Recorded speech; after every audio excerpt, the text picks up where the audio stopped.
before we start, protect your database queries and dashboards with NordVPN. Link in the description. Keep your time series data secure, whether you're testing locally or in the cloud. Handling time series data, two open source heavyweights are QuestDB and TimescaleDB. Both use SQL, but which one fits your needs?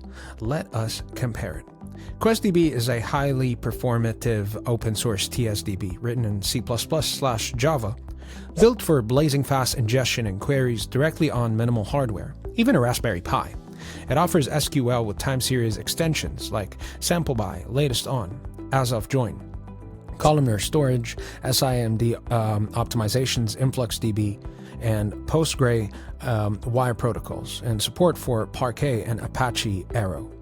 TimescaleDB is a PostgreSQL extension that adds hypertables, automatic partitioning, chunk pruning, and continuous aggregates, all while retaining full SQL support.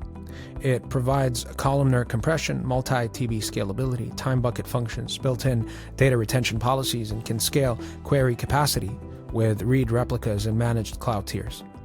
QuestDB excels at ultra-fast ingestion, up to 4 million rows per sec per node, and Lightning reads even on low-end hardware.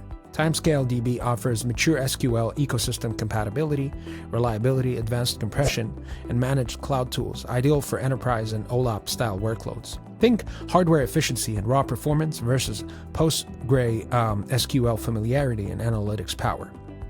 On Reddit, QuestDB from TimescaleDB is performance for both write and read. It's very light, no dependencies.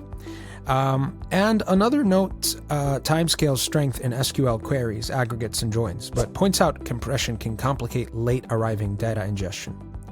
I'd say choose QuestDB if you need max throughput on minimal hardware and blazing fast analytics, and choose TimescaleDB if you value full SQL, PostgreSQL tools, enterprise features, and large-scale reliability. And thank you so much for watching.